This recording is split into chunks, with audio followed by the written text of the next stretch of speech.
ساتویں امام نام ہے موسیٰ، مشہور لقب ہے کاظم، لیکن اس کے ساتھ ساتھ دوسرا مشہور لقب ہے باب الحوائج۔ ساتویں امام کاظمین میں دفن ہے، لیکن اکیلے نہیں، بالکل ان سے ملے ہوئے ان کے پوتے نویں امام ہیں۔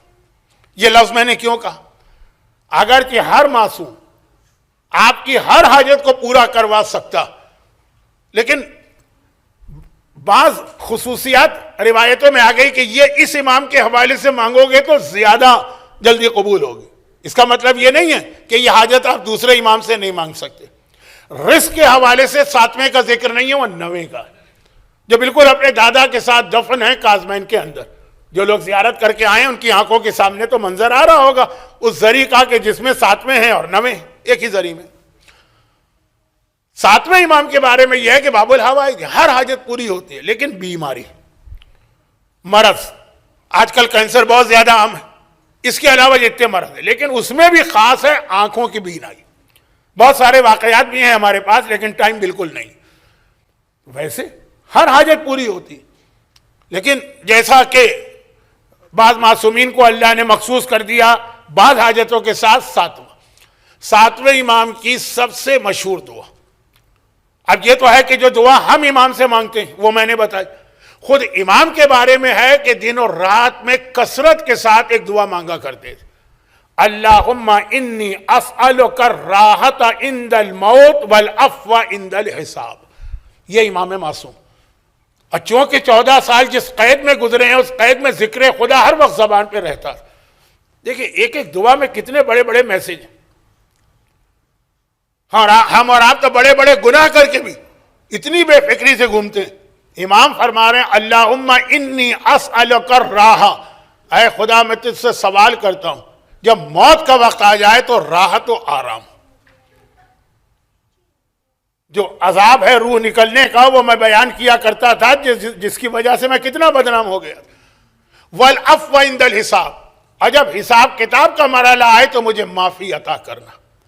مشہور واقعہ ہے، میں نے 2 دفعہ اس العصر کے منبر پہ پچھلے سالوں میں پڑھا، اس لیے واقعہ نہیں پڑھ رہا ہوں، صرف ایک جملہ اس واقعے کا بتا رہا ہوں۔ بغداد، ساتویں امام کے زمانے میں بغداد جو تھا وہ عروس البلاد کہلاتا تھا، دنیا کا سب سے بہترین شہر، دنیا بھر کی دولت مرکز ہے بغداد۔ آج بھی دنیا کے کسی شہر کی ہم اس سے مثال نہیں دے سکتے، کمپیئر نہیں کر سکتے۔ نہ ٹوکیو کچھ بیچتا ہے اس زمانے کے بغداد کے سامنے، نہ نیو یارک کی کوئی حیثیت ہے، نہ پیرس کی کوئی حیثیت ہے جو بغداد تھا۔ چنانچہ جب دولت آتی ہے تو آدمی کا دماغ تو خراب ہوتا، بغداد گناہوں کا مرکز بن گیا۔ اگرچہ وہ جو حدیث آئی ہے کہ آخری زمانے کی اہم ترین پہچان یہ ہے کہ بغداد تباہ ہوگا، وہ گناہوں کی وجہ سے نہیں، وہ تو اس لیے ہے کہ بغداد جب بنایا گیا تو سادات کے خون سے بنایا گیا۔ کیا پڑھوں کیا نہ پڑھوں، باتیں ذہن میں آ رہی ہیں، سب گھچ پچ ہو رہی ہیں۔ خیر خلاصہ یہ کہ بغداد، ساتویں امام، نہ اذان ہو رہی ہے، نماز مغرب کا وقت ہے، تیزی سے گزر رہے ہیں گلی سے، گلی میں جس کا گھر تھا مین ڈور تو اس کا سامنے مین روڈ پر تھا، پیچھے وہ دروازہ تھا جو اکثر ٹریش اور کچرا اور کوڑا وغیرہ پھینکنے کے لیے بنایا جاتا۔ ایک کنیز گھر کا کوڑا پھینکنے کے لیے باہر نکلی، دروازہ کھلا تو اندر سے شرابیوں کے قہقہے، ڈانسنگ گرل کے ڈانس، گانا گانے والے سنگرز کے گانے کی آواز، یہی سب تو ہوتا ہے۔ وہ آواز آئی، ادھر اذان ادھر یہ آواز ہے۔ امام نے ایک مرتبہ کنیز سے پوچھا گھر کس کا ہے؟ وہ حیرت زدہ رہ گئے، اے شخص تو اجنبی لگ رہا ہے، تجھے نہیں پتا یہ گھر کس کا ہے؟ یہ گھر بشر کا، یعنی بشر کون ہے؟ اس زمانے کا، دولت کے اعتبار سے بات کر رہا ہوں، کیا ایلون مسک یا یہ کہ مثلا بل گیٹس، سب سے زیادہ پیسے والا آدمی بغداد کا، تجھے نہیں پتا یہ گھر کس کا؟ یہ بشر کا ہے جو بغداد کا سب سے پیسے والا آدمی تھا۔ کون ہے آج کل؟ ایک وہ ایموزون کے مالک کے پاس سنا ہے بہت دولت ہے، یہ ایکس یا ٹویٹر والے کے پاس تو سنا ہے سب سے زیادہ دولت ہے، انڈیا کے لوگ بیٹھے کوئی امبانی شمبانی صاحب ہوتے ہیں۔ خیر کہا تجھے نہیں پتا کس کا گھر ہے؟ بشر۔ امام نے پوچھا وہ آزاد ہے کہ غلام؟ اب تو کنیز کی حالت تباہ ہو گئی، میں کہہ رہا ہوں وہ بغداد کا سب سے مالدار شخص ہے، وہ کیوں غلام ہونے لگا؟ وہ تو آزاد ہے۔ امام نے کہا طور طریقے بھی آزاد لوگوں کے لگ رہے ہیں، ایسا لگ رہا ہے کہ حساب کتاب سے بھی آزاد ہو گیا ہے، عذاب خدا سے بھی آزاد ہو گیا ہے. بس یہ جملہ کہا اور امام آگے بڑھ گئے. پھر یہ بشر نے سنا، توبہ کی امام کے ہاتھ پر تو ایسی کہ امام نے بغداد میں اپنا نائب اس کو بنایا. مگر یہ جو امام کا جملہ کہ یہ جو آزاد لوگوں کے طور طریقے ہے کہ شرابی پی جائیں، گانے سنے جائیں، بے حجابی اختیار کی جائے، مکس گیدرنگ میں شرکت کی جائے، خود یہ دعا دن اور رات میں 1000 مرتبہ مانگتے تھے، اللہم انی اسألک الراحۃ عند الموت والعفو عند الحساب. 7واں امام 14 سال قید میں رہا، یہ ہر مومن جانتا. یہ الگ بات ہے کہ پروردگار کا طریقہ یہی ہوتا ہے، جو دشمن کرتا ہے تو اس کو خدا اسی طرح جواب دیتا کہ شاید دنیا میں سب سے زیادہ سادات کرام 7ویں امام ہی کی اولاد میں سے موسوی اور کاظمی سید. کم سے کم 30 اولادیں 7ویں امام کی لکھی گئیں. بعض روایتوں میں 37 جو زیادہ معتبر اور بعض میں 60، جن میں 8ویں امام کا نام ہے، معصوم قم کا نام ہے، شیراز میں جو شاہ چراغ ہیں ان کا نام ہے، جناب حمزہ کا نام ہے. بہت عظیم شخصیت ہے جو تہران میں شاہ عبدالعظیم کی قبر کے ساتھ جن کی قبر ہے، حمزہ جو امام زادے. قاسم حلہ میں جو اہم ترین قبر ہے جناب قاسم. ایک دفعہ میں زیارت کے قافلے کے ساتھ گیا تھا، جناب قاسم کی شہادت کی تاریخ آ گئی تھی تو کربلا میں اتنا غم تھا کہ میرے ساتھیوں نے مجھ سے پوچھا جو قافلے میں تھے کہ مولانا نہ آج عاشورہ ہے نہ 21 رمضان ہے، یہ ایسا کربلا میں سوگ. جب میں نے کہا جناب قاسم کون؟ قاسم 7ویں امام کے بیٹے. تو لوگوں نے کہا ہم کو تو پتہ ہی نہیں ہے کون تھے، لیکن اتنا زیادہ ان کا غم منایا جاتا ہے. اور محمد عابد ہیں جن کے بیٹے ابراہیم مجاب کربلا محلہ میں آقا حسین کی زری کے برابر والے کوریڈور میں دفن نہیں، 7ویں امام کی اولادیں. مگر کس حالت میں کہ 14 سال ظالموں نے قید رکھا. اب یہاں پہ ایک سوال پیدا ہوتا ہے کہ 7واں امام یہ قید میں کیوں گیا؟ وقت نہیں ہے کہ میں تشریح کروں، ایک اہم مسئلے کی طرف آپ کی توجہ مبذول کرانا ہے. اور وہ مسئلہ کیا ہے کہ 7ویں امام میں نے جو جملہ بیچ میں کہا تھا اس کو پورا کرنا. 7ویں امام کی امامت میں سب سے بڑا مسئلہ یہ ہوا کہ 7ویں امام کے اپنے بھائیوں نے ان کو امام ماننے سے انکار کر دیا.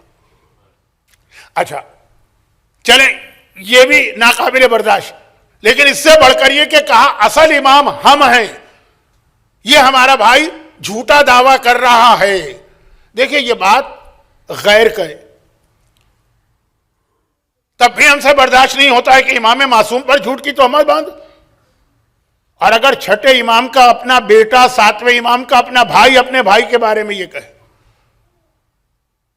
اب اس وقت ہوا کیا کہ 7ویں امام نے یہ دیکھا کہ خاندان کا مسئلہ ہے، ڈسپیوٹ بڑھ جائے گا. 7ویں امام نے اپنی امامت کو 10 سال کے لیے چھپا لیا. 10 سال امامت کے کام کر رہے ہیں لیکن پبلک کے سامنے نہیں آ رہے. اچھا یہاں پہ 2-3 بہت اہم باتیں آپ تک پہنچانا تھی، وقت میرے ہاتھ سے نکلا جا رہا. 7واں امام وہ امام ہے جو بنو عباس کی حکومت قائم ہونے کے بعد پہلا امام بنا.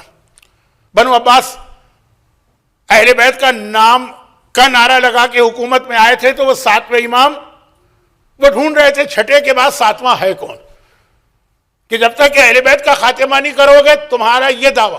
جب بنو عباس نے پہلے ایک نعرہ لگایا کہ ہم آل محمد کو ان کا حق دلانا چاہتے ہیں، جب لوگوں نے ان کا ساتھ دے کے ان کو حکومت قائم کی، انہوں نے کہا ہم خود ہی آل محمد. لیکن اب مسئلہ یہ ہے کہ اگر جو حقیقی آل محمد ہے وہ دنیا کے سامنے آ گئے تو دنیا ادھر جائے گی. بنو عباس ڈھونڈ رہے تھے کہ 7واں ہے کون. چھٹے امام نے اپنے وارث کا نام بہت چھپا کے رکھا. بھئی جیسے آج آپ کا بچہ جانتا ہے 7ویں امام کون ہے، اس وقت یہ مسئلہ نہیں تھا. اب میں یہ ساری میری پوری تقریریں تھی جو آج مجھے کرنا تھی، وقت نکلا جا رہا ہے تو some thing is better than nothing ایک جملہ کہہ دوں. آج ہمارے اور آپ کے لیے ایک بہت بڑا مسئلہ سامنے آنے والا ہے. اللہ طول عمر عطا کرے ہمارے موجودہ مراجع کو، لیکن موت تو ایک حقیقت ہے نا. پوری تیاری ہو رہی ہے آج کہ مثلا اگر آغا ثانی کا انتقال ہو گیا تو اس کے بعد مرجعیت کے حوالے سے شیعوں کو اتنا کنفیوز کیا جائے گا. دیکھیں اس پہ ابھی بھی بہت سے مومنین کنفیوز ہیں. اگر میجورٹی نہ صحیح تو ایک خاصا ایک سائزیبل نمبر ہے کہ بھئی یہ 3 4 5 ہے, سمجھ میں نہیں آتا ہے لیکن چلیں. تو آغا سیستانی حالات نے اور اللہ کی کوئی تائید ہے کہ ان کو اتنی اسٹرانگ پرسنالٹی بنا دیا, لیکن پوری تیاری. آپ نے وہ زمانہ دیکھا نہیں ہے, لیکن جب آغا محسن حکیم کا انتقال ہوا تھا اس وقت بھی ہمارے ہاں انڈیا پاکستان میں ایک بہت بڑا کنفیوژن تھا, لیکن بہرحال پرانا زمانہ تھا, ویلیوز تھیں, علماء تھے, ان کی بات مانی جاتی تھی, مسئلہ حل ہوا. آپ اتنے کنفیوز ہوں گے کہ آپ میں سے اکثر لوگ جو تقلید کرتے آئے ہیں تقلید چھوڑ دیں گے. دیکھیے ایک سیدھی سادی بات, اب آنے والے زمانے میں مرجع کون ہوگا؟ آج تک شیعت میں اس کا فیصلہ ہوتا تھا علم پر, جس کا علم زیادہ وہ مرجع. آئندہ زمانے میں مرجعیت کا فیصلہ بھی سوشل میڈیا کرے گا, جس سے آج پوری دنیا کا نظام سوشل میڈیا چلا رہا. میں انڈیا پاکستان کی بات نہیں کر رہا, پوری دنیا. الیکشن میں وہ جیتتا ہے جو سوشل میڈیا کو استعمال کرنے کا ہنر جانتا ہو, جنگوں میں وہ جیتتا ہے جو سوشل میڈیا کو استعمال کرنے کا ہنر جانتا ہو. ہر کام آج کل اسی سوشل میڈیا کے ذریعے ہوتا. چھوٹے کو بڑا بنانا, بڑے کا نام و نشان مٹا دینا, یہ آج کل سب سوشل میڈیا. مرجعیت کے حوالے سے بھی ہمارے بچے فیصلہ, ہمارا عقیدہ آج کل سوشل میڈیا بناتا ہے. جو اس کے اوپر عقیدہ آتا ہے وہ اس کثرت کے ساتھ آتا ہے. وہ جو ہٹلر کا وہ انفارمیشن منسٹر تھا گوئبلز, ہر بات کو اتنا, جھوٹی بات کو اتنا ریپیٹ کرو کہ لوگوں کے ذہن میں جا کے بیٹھ جائے. اب ہمارا مرجع کون بنائے گا؟ Social media. ایسا نام آئے گا, ایسے نام آئیں گے, جس طرح آپ جائیں گے یوٹیوب پہ جائیں گے, واٹس ایپ کے اوپر جائیں گے, فیس بک پہ جائیں گے, فلاں مرجع. اور جو اصلی مرجع وہ تو توجہ ہی نہیں دے گا ان چیزوں پہ. تو یہ جو ایک زمانہ آنے والا ہے اس کے اندر واقعاً آپ دیکھیں گے لوگ اتنا کنفیوز ہوں گے, شاید میں زندہ بھی نہ رہوں اس وقت, لیکن آپ دیکھیے گا, میری بات یاد رکھیے گا. اچھا, اب میں کہنا کیا چاہ رہا ہوں, مرجعیت میں اگر آپ غلطی کر گئے, فرض کیجئے کہ جس کی تقلید کرنا تھی جو مرجع تھا, کسی بھی وجہ سے صحیح آپ دھوکہ کھا گئے اور غلط آدمی کی تقلید کر لی, تب بھی زیادہ سے زیادہ میکسیمم کیا ہوگا کہ آپ گناہ گار ہوں گے بس. لیکن جو معصومین کے زمانے کے شیعہ تھے ان کا پرابلم یہ نہیں تھا, ان کا پرابلم تھا ان کو یہ پتہ نہیں چلتا تھا کہ امام کون ہے. آج جیسا آپ سمجھ رہے ہیں کہ آپ کے بچوں کو 12 اماموں کے نام یاد ہیں, تو چھٹے امام کے زمانے کے ہر مومن کو 12 کے نام یاد تھے, چوتھے کے زمانے کے ہر مومن کو 12 کے نام یاد تھے, 8ویں کے زمانے کے ہر مومن کو 12 کے نام یاد تھے. ایسا نہیں ہوتا تھا. بہت ہی مخصوص حدیثیں تھیں جو بہت ہی کم لوگوں کو بتائی گئی تھی, جن میں پورے 12 کے نام تھے. باقی تو ہر امام اپنے بعد والے امام کا نام بتاتا تھا. لیکن چھٹے امام کے زمانے کا ماحول یہ تھا کہ چھٹے امام اپنے بعد والے امام کا نام بتا بھی نہیں سکتے. یہ نہیں سنا ہوگا آپ نے کہ عباسی خلیفہ ڈھونڈ رہے تھے, بھئی چھٹے امام شہید ہوئے نا, کس نے شہید کیا؟ منصور نے. تو پہلا آرڈر منصور نے کیا دیا؟ پہلا آرڈر حاکم مدینہ کو لکھا نا کہ بھئی یہ تو ہم نے ان کو شہید کر دیا, اب ان کے بعد جو ان کا وارث و جانشین ہے نا اس کا نام مجھے بتاؤ اور اس کو بھی شہید کرو. چھٹے امام کی آخری وصیت کھولی گئی پبلک کے سامنے, اس میں 5 نام تھے کہ میں اپنے بعد اپنی تمام پراپرٹیز اور جائیداد کا نگران جو ہے 5 آدمیوں کو بناتا ہوں. نمبر 1 منصور, وہی ظالم منصور. نمبر 2 سلیمان جو گورنر مدینہ ہے, جس نے منصور کے حکم سے چھٹے امام کو زہر دیا. اور نمبر 3 عبداللہ افطاح. نمبر 4 اپنی بیوی ام حمیدہ. نمبر 5 اپنے دوسرا بیٹا موسیٰ. عبداللہ پہلا بیٹا ہے, موسیٰ دوسرا بیٹا. 5 نام. گورنر مدینہ نے جواب لکھا کہ بھائی آپ نے کہا کہ چھٹے کے وارثوں کے نام لکھو اور ان کو شہید کرو, تو وہ ایک تو نہیں ہے, پہلا نام تو آپ ہی کا لکھا ہوا. تب گھبرا کے اس نے کہا اچھا چلو چھوڑو, فی الحال اس مسئلے کو نظر انداز کرو, دیکھو ان 5 میں سے پھر اصلی وارث کون بنتا. اپنے بارے میں تو پتا ہے, اپنے گورنر کے بارے میں پتا. اب یہ 5 نام کسی اور معصوم نے اس طرح دیے ہیں جس میں ایک ظالم کا نام, 2 ظالموں کے نام بھی ہو. یہ اس لیے کہ 7ویں امام کی تلاش تھی. کیا تلاش تھی؟ چھٹے کے بعد امام کون.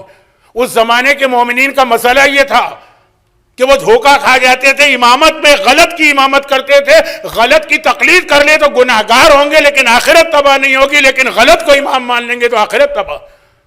اللہ نے ہمیں اور آپ کو اس امتحان سے بچایا ہوا. اب یہاں پہ وقت بہت تیزی سے میرے ہاتھ سے نکل گیا, اس لیے آخری بات کر کے اس آخری بات پہ مجھے آدھا گھنٹہ لینا تھا لیکن اتنا ٹائم نہیں. اب آخری بات کیا ہے دیکھیں پھر میں بات ریپیٹ کر دوں، آج آپ کے پاس پوری حدیثیں ہیں جس میں پورے 12 اماموں کے نام ہیں، بلکہ رسول اللہ کی حدیثیں ہیں کہ میرے بعد یہ میرے 12 لیکن یہ حدیثیں اس زمانے میں چھپائی گئی تھی، کس کی طرف سے؟ خود امام کی طرف سے۔ یہی غیبت کا فلسفہ یہی ہے، اس وقت حدیثیں چھپائی گئی تھی، آج اللہ نے خود امام کو چھپایا۔ تو اس وقت حدیثیں بہت خاص لوگوں کو بتایا جاتا تھا۔ یہ میں کس کی بات کر رہا ہوں؟ یہ میں 8ویں امام کی بات کر رہا ہوں، یہ میں 10ویں کی بات کر رہا ہوں۔ 7ویں کا مسئلہ تو اور زیادہ سخت تھا، ان کا تو نام بھی نہیں آنے پا رہے، خاص حدیثوں میں بھی 6 امام کے بعد ان کے قریبی صحابی پریشان ہیں، کون ہے ہمارا 7واں امام؟ اب سنیے میرا وہ جملہ جو اصل آج کی مجلس کا عنوان تھا، وہ مجلس پتہ نہیں کہاں چلی گئی، تو عنوان بھی وہیں چلا گیا جہاں مجلس چلی گئی۔ بس اب یہ آخری بات سن لی، 7ویں امام کی امامت کو لوگوں نے کیسے پہچانا؟ عام لوگ نہیں، مخصوص اصحاب، پکے شیعہ، کلوزسٹ شیعہ، انہوں نے کیسے پہچانا؟ اچھا، مختلف اماموں کی امامت کو ہم نے کس طرح پہچانا ہے؟ مولا علی کی امامت کو غدیر خم کے اعلان سے مثلا پہچانا گیا۔ آقا حسن کی امامت کو مولا کی آخری وصیت سب کے سامنے کی تھی۔ آقا حسن وہ امام تھے کہ جن کے نام کی وصیت سب کے سامنے ہوئی۔ ہر امام کے الگ واقعات ہیں۔ 7ویں امام کے حوالے سے ایک جملہ سنی، 7واں امام پورے اماموں میں واحد امام کہ جو مخلص شیعہ ہیں۔ کون مخلص شیعہ؟ عام نہیں، سلمان فارسی جیسے، ابو ذر غفاری جیسے، عمار یاسر جیسے، مقداد جیسے، ان لوگوں نے 7ویں کو کیسے پہچانا؟ ان تک وہ حدیث نہیں پہنچی تھی 6 کی، کیونکہ وہ بہت کم لوگوں کو بتائی گئی۔ انہوں نے پہچانا 7ویں امام کو صرف ایک طریقے سے، اور وہ ہے علم حلال و حرام۔ بہت آپ کو معمولی علم لگتا ہوگا کہ فلاں چیز کون سی نجس ہے، کون سی پاک ہے، وضو کیسے کریں، غسل کیسے کریں، خمس کیسے نکالیں۔ یہ 7واں امام آج اس کی شہادت کا دن ہے، یہ پیغام لے کے جائیے۔ 7ویں امام کو پہچانا، اور کن لوگوں نے؟ سلمان فارسی جیسے اصحاب نے، علم حلال و حرام کے ذریعے سے۔ اب آئیے پہلے تو یہاں ایک حدیث 6 کی نقل کر دوں، اس کے بعد پھر یہ جو جملہ میں نے کہا اس کی وضاحت، جتنا وقت میرے پاس۔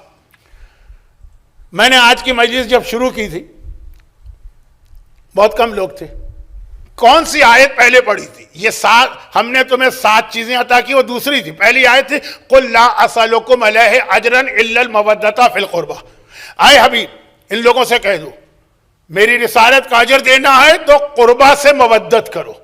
مودت، ٹھیک ہے نا؟ ہماری آپ کی ذمہ داری کیا ہے؟ ہم مودت کریں۔ یہ لفظ امام کی زبان پہ بھی آیا، ہم کہتے ہیں ہم مودت کرتے ہیں اہل بیت سے۔ 6 امام کی زبان پہ لفظ آیا کہ میں مودت کرتا ہوں۔ کس چیز؟ ہم تو مودت کرتے ہیں اہل بیت سے نا، قربہ سے۔ وہاں سے کیا جواب آ رہا ہے؟ اصول کافی، حدیث کی ہماری سب سے مشہور کتاب، اس کا پہلا چیپٹر ہے کتاب العقل، عقل کی حدیث ہے۔ نمبر 2 ہے کتاب العلم، علم کی حدیث، اس کی 8ویں حدیث۔ اصول کافی کے اندر چیپٹرز ہیں، چیپٹر نمبر 2 کتاب العلم، حدیث نمبر 8 جو اس کی سند ہے، اس سے معتبر سند ہو نہیں سکتی۔ محمد ابن اسماعیل جیسا صحابی، فضل ابن شازان جیسے صحابی سے نقل کر رہا، کیا نام میں لے رہا ہوں۔ فضل ابن شازان ابن ابی عمیر سے نقل کرتے ہیں، کیا کہنا ابن ابی عمیر کا۔ وہ جمیل دراج سے نقل کرتے ہیں جو 15 اہم ترین اصحاب میں شامل ہیں۔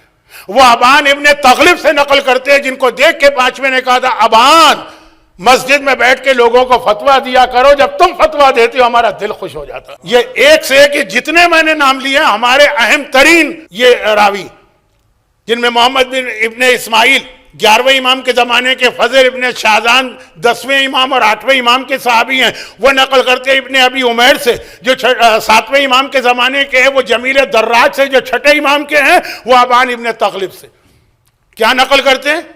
6 امام کے جملے سنیے، لودتو ودا یودو مودتن، ایک لفظ ہے مودت، مجھے مودت اس بات سے ہے۔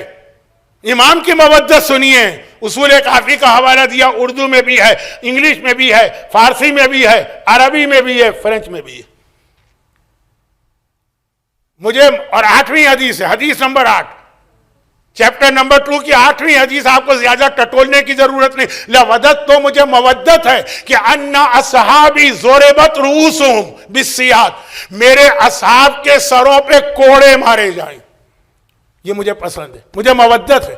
امام فرماتے ہیں مجھے مودت ہے، کیوں؟ لے یتفقہوا، تاکہ وہ علم فقہ حلال و حرام کا علم حاصل کرے. ہمیں مودت ہے اہل بیت سے، اہل بیت کو مودت ہے کہ ہمارے سروں پہ کوڑے مارے جائیں اگر ہم علم حلال و حرام عام حالات میں حاصل نہیں کر رہے. یہ تو چھٹے امام کی حدیث. اب آئیے ساتواں امام. عام شیعہ پریشان ہے، عام شیعہ نہیں، عام شیعہ تو وہی پریشان. چھٹے امام کے بڑے بڑے صحابی جن کے لیے مرحوم آیت اللہ خوئی نے جملہ لکھا کہ یہ پلر آف شیعت ہیں،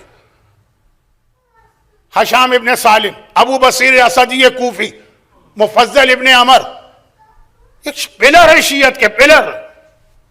مومن طاق، کتنے عظیم نام میں نے آپ کے سامنے لے لیے کہ اپنے زمانے کے سلمان و ابو ذر ہیں. یہ پریشان ہے چھٹے امام کے بعد کہ اب ساتواں امام کون؟ 3 آدمیوں نے دعویٰ کیا ہے کہ ہم امام ہیں. پہلے کا تو چھوڑ دیجئے، وقت نہیں. دوسرا عبداللہ افتح کہتے ہیں میں امام چھٹے کا بڑا بیٹا ہوں. بڑا بیٹا جب ہے تو چھوٹے کی امامت کہاں سے آئی؟ اور تیسرا ہمارے 7ویں امام. اب 7ویں امام اپنے آپ کو چھپائے ہوئے ہیں، لیکن یہ تو اتنے بڑے صحابی ہیں سلمان کے لیول کے، ان کو تو پتا ہے کہ یہ بھی ایک بیٹے ہیں. یہ لوگ گئے ایک ایک کے پاس، اور کیسے انہوں نے امتحان لیا، کیسے انہوں نے چیک کیا؟ چند شرعی مسائل پوچھے. پہلا فیل ہو گیا، جواب نہیں دے سکا. دوسرا عبداللہ افتح فیل ہو گیا، جواب نہیں دے سکا. جب 7ویں امام کے پاس پہنچے، شرعی مسائل، کوئی معجزہ طلب نہیں کیا، کوئی کرامت طلب نہیں کی، کوئی قرآن کی آیت طلب نہیں کی، کوئی ان کے لیے کوئی حدیث طلب نہیں کی، چند مسائل. اور پھر یہ واپس آئے خوشی خوشی، گلے ملے، ایک دوسرے کو مبارکباد دی کہ ہم نے امام معصوم کو پہچان لیا. خالی ایک واقعہ نہیں. چل ایک مشہور واقعے کا حوالہ دے دوں، تھوڑا سا آپ کو شاید تھوڑا سا کچھ مسائل کا بھی مزہ آ جائے. شتیتہ نیشاپوری. آج کون ہے کہ جو اسلام سے واقف نہیں؟ جب 74 میں پہلی بار نہیں تو پھر میرے حالات ہو جائیں گے، چھوڑی. شتیتہ نیشاپوری، نیشاپور شہر کے اندر کتنا شاندار ان کا روزہ اب بن گیا جب یہ واقعہ مشہور ہو گیا. 74-75 میں جب میں نے واقعہ پڑھا تھا، اور جن لوگوں نے سنا تھا میری تقریروں میں، وہ ایران جا کے ڈھونڈتے تھے تو ان کو نیشاپور میں شتیتہ کے قبر کا پتہ نہیں چلتا. اب آج دیکھیں سٹی سینٹر کے اندر کتنا شاندار روزہ ہے، ہر ایک کو معلوم ہے ان کا واقعہ کیا. محمد ابن علی نیشاپوری نیشاپور کے تمام شیعوں کے نمائندے بنے. لوگوں نے کہا ہمارے پاس خمس جمع ہو گیا ہے. نیشاپور کہاں؟ اس زمانے کا مدینہ کہاں؟ مدینہ، بغداد بھی نہیں، مدینہ. خمس پہنچانا امام تک ذمہ داری، لے کے جاؤ، پرانا زمانہ ہے اور کوئی طریقہ نہیں ہے فنڈز کو ٹرانسفر کرنے کا، ہی لے کے چلے بڑی رقم. آخر میں ایک بڑھیا آئی شتیتہ، اس نے کچھ چھوٹی سی رقم دی. واقعہ بہت مشہور ہے، میں اس کی تفصیل میں نہیں جاتا. لیکن لوگوں نے کہا اتنی بڑی رقم، اس زمانے کے اعتبار سے بہت بڑی رقم تھی. آج کو تو اگر آپ کمپیئر کریں تو ملین میں پہنچے گی. تم جا تو رہے، لیکن صحیح آدمی کے ہاتھ میں دینا. اس نے کہا مجھے کیا پتا چلے کہ صحیح کون ہے غلط کون ہے؟ کا ایک طریقہ. ساتھ میں ہمارے کچھ مسئلے بھی، ہم یہ مسئلے کاغذ پہ لکھتے ہیں. 70 کاغذ منگوائے گئے، ہر ایک نے الگ الگ مسئلہ لکھا، 1 2 3 4 70. اس کے بعد پھر اس کو بند کیا گیا. باقاعدہ جو پرانا زمانہ تھا، خاص طریقہ ہوتا تھا، جیسے آج کل بھی جو پیکٹ وغیرہ بنتے ہیں کوریئر کمپنی وغیرہ کے، ایمیزون کے، اس ٹائپ کا اس کو بند کیا. پھر اس پر سیل لگائی بہت سخت قسم کی. اس کے بعد اس کے اوپر 3-4 ایک عجیب انداز کی رسیاں باندھی. عجیب انداز کا مطلب یہ کہ اگر کوئی اس کو کھولے تو دوبارہ نہیں باندھا جا سکتا ہے، پتہ چل جاتا ہے چیز کھل گئی. خیر، اور اس کے بعد کہا کہ تم جاؤ مدینے میں، جاؤ خمس امام کو دینا. لیکن اب یہ لوگوں نے امام کو دیکھا تو نہیں ہے نا، کسی سے پوچھیں گے امام کون ہے؟ اس نے کہا یہ امام ہے، تو ان کو کیا پتہ ہے یہ امام ہے کہ نہیں. خاص طور پر یہ محمد علی نیشاپوری اس سے کہا کہ صحیح آدمی کو دینا. اب پہچان یہ ہے کہ ہم تمہیں یہ 70 الگ الگ چھوٹے چھوٹے پیکٹ دے رہے ہیں. پہلے دن جا کے یہ ان کو دینا اور کہنا اس میں ہمارے مسئلے، ہمیں اس کا جواب چاہیے. اور اگلے دن جا کے جواب لینا. اگر وہ سارے کے سارے پیکٹ جو ہے نا وہ اسی طریقے سے بند ہوئے اور کہیں سے بھی نہ وہ سیل ٹوٹے نہ وہ رسی کھلے نہ وہ پیکٹ پھٹا, بالکل اسی طرح مل جائے جیسے کہ دیتے وقت تھی, تو ان میں سے 5 کھول کے دیکھ لینا, صرف 5. اگر اس کے اوپر ہمارے سوال کا جواب لکھا ہو تو پھر سمجھ جانا یہ امام برحق ہے, پھر یہ ساری رقم اگلے دن ان کو دینا. وہ جو طریقے ہوتے ہیں جیسے آج کل بھی کہیں کہیں دنیا میں ایک سلسلہ ہوتا ہے, بینک ٹرانسفر تو ہوتا ہے حوالہ ہنڈی, آپ نے یہاں کسی کو دی وہ وہاں پہ دے گا تو پھر بہت چیکنگ ہوتی ہے نا, کوئی کوڈ ورڈ طے ہوتا ہے, کوئی نمبر طے ہوتا ہے, وہ ساری چیزیں نا پرانے زمانے سے چلا آ رہا. پہلے یہ 70 میں سے 5 کوئی سے 5 رینڈم قسم کے اٹھا کے دیکھ لینا, اگر سب کا جواب لکھا ہے بغیر پیکٹ کھلے ہوئے. اب ان کا لمبا واقعہ ہے, وہ پورا واقعہ آپ نے سنا ہے کہ کہاں کہاں سے ہوتے ہوئے مدینے پہنچے.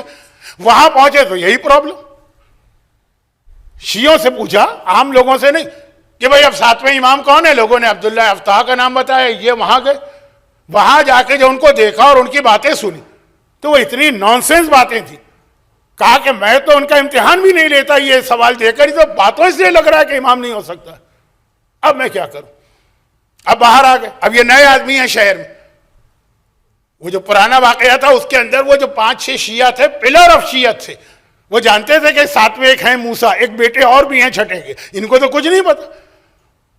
ان کو لوگ امام کہہ رہے, باقی کون؟ یہ غلط, کنڈیم, کراس. اب کون امام پتہ ہی نہیں چل رہا. تو پھر ایک بوڑھا آدمی ملا, کہا کہ مجھے پتا ہے کہ تم کیوں پریشان ہو, آؤ میرے ساتھ, یہ واقعہ اتنا مشہور ہے کہ میں شارٹ کر رہا ہوں. یہ کہہ کے لے کے گئے 7ویں امام کے پاس, ملاقات ہوئی تو ایک تو چہرہ دیکھ کر اطمینان ہو گیا, لیکن خالی چہرے سے اطمینان نہ کرنا, ایک بڑی ذمہ داری تھی, اپنا پیسہ نہیں ہے دوسروں کا ہے. وہ 70 سوال امام کے حوالے کی. کل آؤں گا مولا, کل آؤں گا. اگلے دن آئے, امام نے وہ 70 پیکٹ اسی طرح دیے, اچھی طرح انہوں نے چیک کیا, کہیں سے بھی اس کے کھولے جانے کے کوئی کسی قسم کے کوئی سائن نہیں ہے, بالکل سیل بھی اسی طرح لگی. چنانچہ پھر انہوں نے وہ سیل کوئی 70 میں سے 5 اٹھا لی, پہلی سیل توڑی اور اس کے اندر دیکھا ایک مسئلہ لکھا تھا. مسئلہ لکھا تھا, ایک آدمی نے لکھا تھا کہ مولا میں نے منت مانی تھی کہ اگر میرا فلاں کام ہو گیا تو میں اپنے ایک قدیم غلام کو آزاد کروں گا. آدمی کے پاس غلام ہوتے ہیں, کچھ پرانے, کچھ نئے, کچھ ابھی خریدے, کچھ 10 سال پہلے. ایک قدیم غلام کو آزاد کروں گا, میرا کام ہو گیا. تو قدیم سے کیا مطلب ہے؟ میری سمجھ میں نہیں آ رہا. اس کے نیچے جواب لکھا تھا, قدیم سے مطلب ہے جو غلام تیرے پاس 6 مہینہ یا اس سے زیادہ. اور خالی جواب نہیں, آگے دلیل کا, اس لیے کہ سورہ یاسین میں خدا نے کہا ہے وَالْقَمَرَ قَدَّرْنَاهُ مَنَازِلَ حَتَّى عَادَ كَالْعُرْجُونِ الْقَدِيمِ. چاند اپنا سفر طے کرتا ہے یہاں تک کہ وہ درخت کی شاخ کی طرح ہوتا ہے جو پرانی, جو قدیم شاخ ہو. امام نے لکھا تھا کہ کھجور کے درخت کی شاخ 6 مہینے کے بعد سوکھ کر ایسی ہوتی ہے جیسے پہلی رات کا چاند, ہلال, کریسنٹ. 6 مہینے میں جا کے وہ حالت ہوتی ہے. تو قرآن نے کہا کل ارجون القدیم, قدیم کہتے ہیں 6 مہینے کو. جواب لکھا ہوا, جواب لکھا ہوا بھی ہے, سوال کے مطابق بھی ہے, اسی طرح سے بند ہے. اس نے 69 بچے نے تھیلی, ادھر ادھر دیکھ, ایک اور اٹھا لی, اس کو توڑا. دوسرے نے لکھا تھا کہ مولا میں نے منت مانی تھی کہ میں راہ خدا میں مال کثیر صدقہ کروں گا. کثیر, بہت زیادہ. اب کثیر کسے کہتے ہیں؟ کتنی مقدار کو کثیر کہا جائے گا؟ 1,00,000, 2,00,000, 5,00,000, 10, 50, 25, کتنا؟ اس کے نیچے لکھا تھا امام کا جواب ہے. اس نے خالی سوال لکھا, جواب لکھا ہوا ہے. امام نے کہا 84 صدقہ کر, اگر تیرے پاس جانور ہیں, بکریاں ہیں تو 84 بکریاں دے, اگر اونٹ ہے تو 84 اونٹ دے, درہم ہے تو 84. دلیل یہ ہے کہ سورہ توبہ میں خدا نے کہا تھا وَلَقَدْ نَصَرَكُمُ اللَّهُ فِي مَوَاطِنَ كَثِيرًا, اے حبیب ہم نے تمہیں کثیر جگہوں پہ مدد کی ہے. کاؤنٹنگ کرو تو رسول خدا کی جنگیں 84 بنتی ہیں, کثیر 84 ہے. بالکل سوال جیسا ہے ویسے ہی جواب ہے, دلیل کے ساتھ ہے. اس نے دیکھا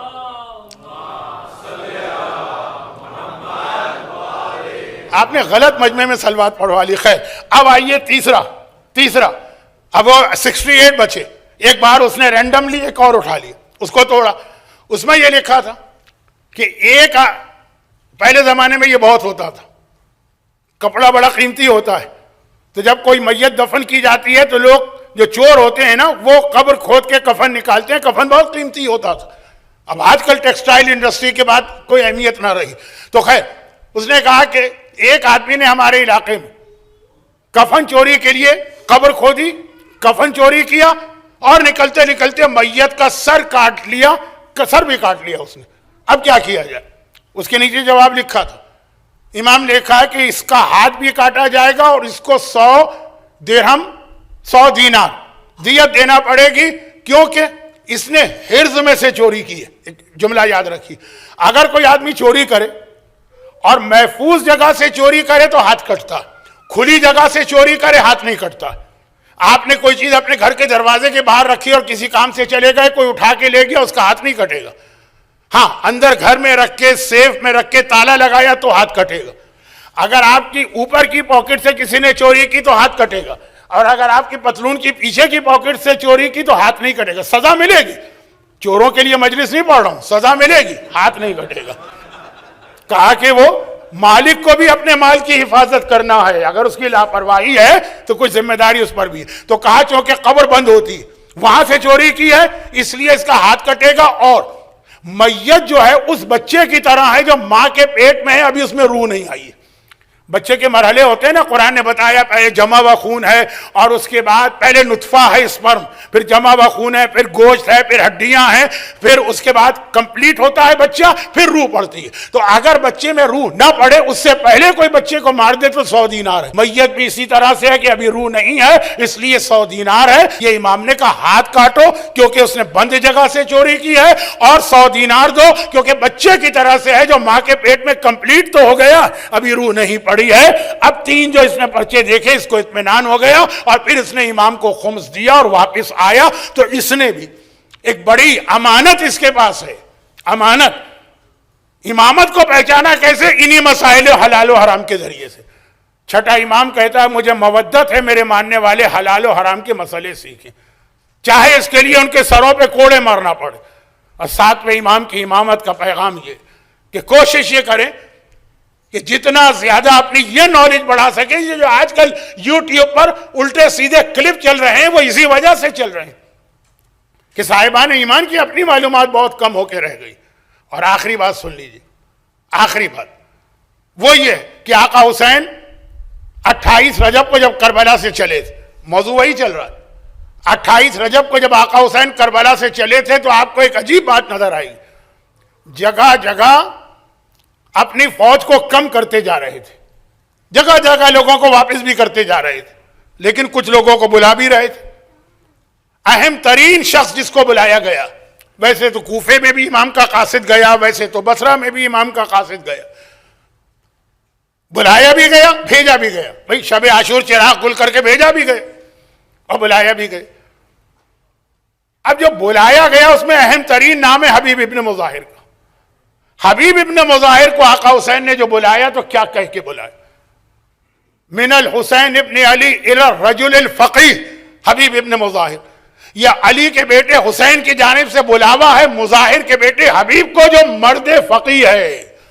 یہ نہیں لکھا کہ میں اس لیے بلا رہا ہوں کہ میرے نانا کا صحابی ہے، میرے بابا کا ساتھی ہے، میرے بچپنے کا دوست ہے، میرا صحابی ہے اس لیے نہیں بلا رہا ہوں۔ معیار یہ نہیں ہے، معیار یہ ہے کہ رجل فقیہ ہے، علم دین جانتا ہے، حلال و حرام کے مسئلے جانتا ہے، اس لیے بلا رہا ہوں۔ تو آقا حسین نے بھی اپنے لشکر کا کرائیٹیریا یہ بنایا، 7ویں امام نے بھی اپنی امامت کا کرائیٹیریا یہ بنایا تھا۔ اور اسی وجہ سے جب 7ویں امام نے اپنے چاہنے والوں کو اتنا تیار کر دیا تو اب 14 سال امام قید میں گئے مگر شیعت گمراہی سے محفوظ رہی۔ وہ پہلی غیبت تھی معصومین کی، پہلی غیبت، دوسری غیبت میں ہم اور آپ 14 سال قید میں رہے، اور کیسی قید! وہ قید خانے کی کیفیت جو آپ سنتے ہیں نا، دیواریں اتنی تنگ تھی کہ اگر کوئی زمین پہ لیٹنا چاہے تو پیر نہیں پھیلا سکتا۔ میں اکثر ایک جملہ کہتا ہوں، بہت سارے ٹارچر ایسے ہوتے ہیں کہ سننے میں ہمیں بڑے نہیں لگتے، لیکن جس پر گزرتی ہے اس سے پوچھا کریں۔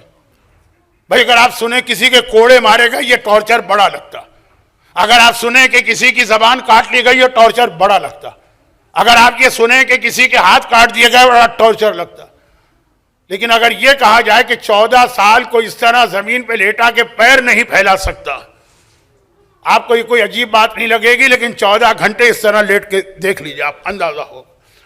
چھت اتنی نیچے تھی کہ سیدھا کھڑے نہیں ہو سکتے، سر جھکا کے کھڑا ہونا پڑتا. چند گھنٹے آپ اس طرح کھڑے ہو کے دیکھیے، آپ کو کوڑوں کی تکلیف کم لگے گی. اور پھر یہ کہ یہ تہہ خانہ یا قید خانہ زمین کے اتنا نیچے ہے کہ نہ تازہ ہوا یہاں پہنچتی ہے، نہ سورج کی روشنی یہاں پہنچتی. اب کتنا چھوٹا ہو گیا یہ کمرہ، جس کی دیواریں اتنی قریب ہیں، جس کی چھت اتنی نیچے. اس میں تو اگر ایک معمولی سی چیز بھی زمین پہ پڑی ہو تو نظر آ جائے، اتنا چھوٹا سا کمرہ. مگر جب ایک صحابی امام کسی طرح سے جوتو کر کے قید خانے تک پہنچا تو جو اس کا دوست تھا اس نے کہا کہ ایک روشن دان ہم نے بنایا ہے جہاں سے امام کو مانیٹر کرتے ہیں، میں تمہیں وہاں تک لے جا سکتا ہوں، قید خانے کے اندر نہیں لے جا سکتا. کہا وہیں سے مجھے زیارت کرا دو. اس نے دیکھا چھوٹا سا، یہ العصر کے ہال کی طرح نہیں، اتنا چھوٹا سا کمرہ. تو اسے امام نظر نہیں آیا.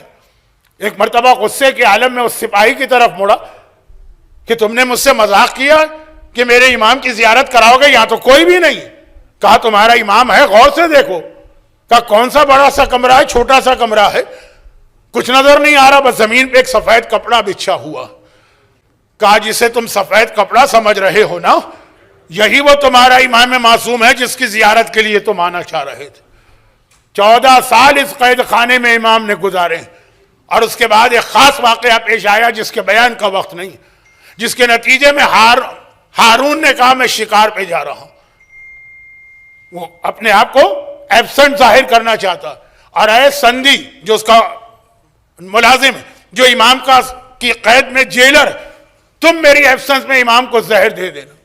اب 3 روایتیں ہیں. ایک روایت ہے انگور میں زہر دیا گیا، ایک روایت یہ ہے کہ کھجوروں میں زہر دیا گیا، اور ایک روایت یہ ہے کہ امام کو کپڑے میں لپیٹ کے شہید کیا گیا. بہرحال جو انگوروں یا کھجوروں والی روایت ہے اس کے اعتبار سے کہا ان کو زہر دے دینا، مگر چونکہ یہ آج کل مصائب میں جملہ لوگ پڑھ دیتے ہیں جوش میں، غلط ہے. کہا مگر پہلے ان کو اس قید خانے سے نکال کے ایک آرام دہ کمرے میں منتقل کرنا اور پھر زہر دے دینا. کیوں؟ کہا اس لیے کہ جب زہر دے دینا تو 40 جو بڑے لوگ ہیں بغداد کے، انہیں بلا کے گواہی لینا کہ دیکھو ہم نے تو ان کو آرام سے رکھا ہوا، یہ بیمار پڑ گئے ہیں، ایسا نہ ہو کہ ان کی موت ہو جائے تو الزام ہم پر آ جائے. تو قید خانے سے منتقل کیا ایک آرام دہ کمرے میں، امام کی شہادت وہاں ہو. اور یہ 40 آدمی آئے اور یہ امام کو دیکھ رہے ہیں کہ امام نے ایک بار ان کو مخاطب کیا اور کہا تم دیکھ رہے ہو میرا چہرہ کتنا سرخ ہے، کل یہ چہرہ جو ہے زرد پڑ جائے گا، اور پرسوں یہ چہرہ بالکل سفید ہو جائے گا جیسے بدن میں خون کی ایک بوند نہیں، اور میں دنیا سے چلا جاؤں گا کیونکہ اس ظالم نے اپنے ظالم آقا کے کہنے پہ مجھے زہر دیا. جلدی سے سندھی نے ان 40 کو تو بھیجا، اور امام 23 رجب کو زہر دیا گیا، جسم سرخ ہوا. 24 رجب کو جسم زرد ہوا، اور 25 رجب کا دن آ گیا جب امام کا سارا جسم اتنا سفید ہو گیا جیسے کسی کے بدن سے آپ پورا خون نکال لیں. اور پھر اب سندھی نے ایک مرتبہ حکم حاکم سے امام کا جنازہ اٹھایا اور بغداد کے پل پہ جا کے رکھا، اور مقصد یہ تھا کہ رات کے اندھیرے میں بغداد کے پل پہ تو آمد و رفت ہوتی رہتی ہے نا، ایک ہائی وے ہے، شہر سے باہر جانے والے اسی پل سے گزریں گے، باہر سے شہر میں آنے والے اسی پل سے گزریں گے. اور اتنا سا لاشا آپ نے دیکھا نا، ایک سفید کپڑے کے برابر ہے یہ لاشا، اس کے اوپر سے جانور گزر جائیں گے گھوڑوں کی ٹاپوں تلے. یہ پوری رات یہ لاشا اس طرح پامال ہوگا کہ صبح کو کسی کو پتہ بھی نہ چلے گا. مگر نہیں، اسی رات کو عجیب واقعہ پیش آیا. بغداد کے اندر سے سواریاں نکل رہی ہیں، مگر پل کے بیچ میں پہنچتی ہیں ساری سواریاں رک گئیں. باہر سے سواریاں آ رہی ہیں، پل کے بیچ میں پہنچتی ہیں ساری سواریاں رک گئیں. ان کے مالکوں نے چابک مارے، کوڑے مارے، کوئی جانور قدم آگے نہیں بڑھاتا. اب ان کے مالک سمجھ گئے کوئی عجیب بات ہے، وہ اپنی اپنی سواری سے اترے. ہوا کیا ہے؟ کیا دیکھا؟ ادھر کے گھوڑے ادھر کے گھوڑے، اور ان کے درمیان ایک سید مظلوم کا، فاطمہ کے ایک معصوم بیٹے کا لاشا پڑا ہوا ہے جس کے احترام میں گھوڑے رک گئے ہیں. بس یہ منظر دیکھنا تھا. ظالم نے تو لاشا اس لیے رکھا تھا کہ توہین ہو، مگر یہ معجزہ دیکھ کر اس شان و شوکت کے ساتھ ساتویں امام کا جنازہ اٹھا کہ سارا بغداد اس جنازے کو کندھا دینے کے لیے آیا۔ ہر طرف آواز بلند ہو گئی کہ واہ کاظمہ، واہ موسیٰ، فاطمہ کا بیٹا دنیا سے گیا۔ اس طرح ساتویں امام دنیا سے گئے، مگر کس حالت میں جنازہ اٹھا؟ سارے بغداد نے آ کر جنازے کو کندھا دیا، جبکہ گھر والا کوئی قریب نہ تھا۔ اور ایک جنازہ کربلا میں تھا جہاں سارے گھر والے موجود ہیں، حتیٰ جوان وارث بیٹا بھی موجود ہے، اور اپنی آنکھوں کے سامنے بابا کے لاشے پہ گھوڑے دوڑتے دیکھ رہا ہے۔ خالی اتنا نہیں، اگلا دن آیا تو اسی لاشے کے پاس سے بیویوں کو لے جایا گیا۔ وہ بھی ایک عجیب منظر تھا۔ یہ بیویاں ان کو یاد ہے، ایک 28 رجب کی تاریخ تھی جب مدینے سے ہماریوں کا قافلہ چلا تھا۔ اونٹ لائے گئے تھے، محملیں تھیں، پردے پڑے تھے، سوار کرانے والے وارث تھے۔ ام فروا کو قاسم نے سوار کرایا، لیلا کو اکبر نے سوار کرایا، کلثوم کو عباس نے سوار کرایا، ارے حسین کو، زینب کو خود حسین نے سوار کرایا۔ مگر یہی ہماریاں جب 11 کو لائی گئیں، نہ محملیں ہیں نہ ہماریاں ہیں، خالی اونٹ ہیں، کوئی سوار کرانے والا بھی نہیں ہے، اور ان کے درمیان وہ لاشا پڑا ہے جو گھوڑوں تلے پامال ہے۔ ہر بیوی نے اپنے اپنے وارث کو آواز دی۔ فروا نے قاسم کو پکارا، لیلا نے اکبر کو پکارا۔ زینب نے دیکھا، کہا بیویوں گھبراؤ نہیں، یہ ہماریاں یعنی یہ سواریاں آ رہی ہیں، سوار کرانے والے نہیں ہیں۔ ارے میں تو ہوں نا، میں تمہیں سوار کراؤں گی، آؤ فروا میں سوار کراتی ہوں، آؤ لیلا میں سوار کراتی ہوں، آؤ کلثوم میں سوار کراتی ہوں۔ مگر آخر میں اپنی باری آئی، دائیں دیکھا حسین نظر نہیں آ رہے، بائیں دیکھا اکبر نظر نہیں آ رہے، ایک بار فرات کو دیکھا، آواز دی عباس، مدینے میں دوڑ کے آیا تھا، ارے یہاں آ کے دیکھ تیری بہن سوار ہو رہی ہے، کوئی سہارا دینے والا نہیں ہے۔ بس اس موقع پہ میرا مظلوم چوتھا امام آگے بڑھا، پھوپھی اماں اگر کوئی اور نہیں ہے آپ کا جوان بھتیجا ہے۔ ایک بار سجاد نے سواری پہ پھوپھی کو سوار کرایا۔